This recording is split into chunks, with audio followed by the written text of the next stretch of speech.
Asia के सबसे मशहूर और अमीर उद्योगपति मुकेश अंबानी के बेटे अनंत अंबानी की मैरिज में देश विदेश से आए लोगों ने शिरकत की। हालांकि कुछ पॉलिटिकल लोग इस बात पे नहीं पहुंचे बिकॉज उनसे राजनीतिक असहमति थी। फिर भी राहुल गांधी को छोड़कर तो मोस्टली पार्टी के लोग पहुंचे थे और यही बात गौर करने वाली थी। हालांकि मोदी मैरिज में नहीं पहुंचे बट बाद में आशीर्वाद देने पहुंचे। करीब 2.5 घंटे वहां पर रखकर कपल को गिफ्ट देकर भी गए। लेकिन अगर बात करें इंडिया गठबंधन की तो वहां पर राहुल गांधी को छोड़कर मोस्टली नेता पहुंचे थे। और इससे एक बात तो साबित होती है, राजनीतिक गलियारे में भले गठबंधन इंडिया का बहुत स्ट्रांग हो लेकिन पर्सनल लेवल पर दोनों के बीच में बनती नहीं है। यही वजह थी कि सबसे ज्यादा चर्चा इस पूरी मैरिज में जिसकी हुई वो था इंडिया गठबंधन। बिकॉज इस अलायंस के सहयोगी दलों के नेताओं के शामिल होने पर बहुत चर्चा हुई। सिर्फ कांग्रेस को छोड़कर इंडिया गठबंधन का हर प्रमुख दल अंबानी की मैरिज में पहुंचा हुआ था।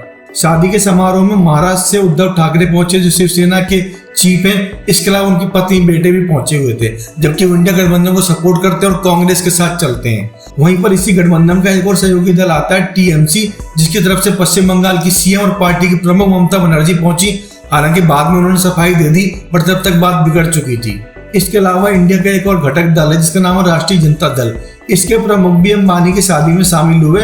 पार्टी में आरजेडी सुप्रीमो लालू यादव, उनका परिवार भी साथ नजर आया, यहाँ तक कि बेटे बेटियां भी दिखाई दिए। इसके अलावा सपा से अखिलेश यादव अपनी पत्नी बेटियों को लेकर वहां पहुंचे थे। इससे मालूम पड़ता है इंडिया गठबंधन के अंदर जो भी बड़ी बड़ी पॉलिटिकल पार्टी का अलायंस था वो कोई भी कांग्रेस के पक्ष में नहीं था इस बात को लेकर कि अंबानी की शादी को बायकॉट करे। जबकि कांग्रेस के नेता सलमान खुर्शीद, उनका परिवार भी अनंत अंबानी को और राधिका को आशीर्वाद देने पहुंचा। हालांकि निमंत्रण मिलने के बाद भी गांधी नहीं पहुंचे, ये बात हर किसी को चौंका रही है। एक्चुअली कई पॉलिटिकल जानकारों का कहना है कि राजनीतिक कारणों से राहुल गांधी इस पूरी मैरिज में शामिल नहीं हुआ बिकॉज राहुल गांधी खुलेआम कुछ साल से अंबानी अडानी का नाम लेकर उनको टारगेट कर रहे हैं, यहाँ तक कि मोदी को भी टारगेट कर रहे हैं। और वो नहीं चाहते थे कि वहां पर जाने से उनका वजन हल्का हो और वो पीएम मोदी के साथ आमना सामना फेस करें।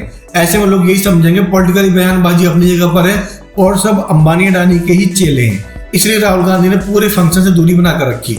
हालांकि अकेले कांग्रेस से दूरी बनाने से बात नहीं बनती। अगर कांग्रेस को अपनी वैचारिक मजबूती करनी थी तब उसको अपने सत्ताधारी दलों के अलायंस को भी साथ में रोक कर रखना चाहिए था, फिर चाहे वो सपा हो, टीएमसी हो, आरजेडी हो, कोई भी। लेकिन राहुल गांधी नहीं पहुंचे, उनकी मां नहीं पहुंची, बाकी जो इंडिया के अलायंस हैं वो वहां पर पहुंच गए। इससे भी राहुल गांधी की छवि पर काफी नेगेटिव असर पड़ता है और कहीं ना कहीं मैसेज देता है कि राहुल गांधी की इंडिया के साथ उनके पार्टी के लोग नहीं है।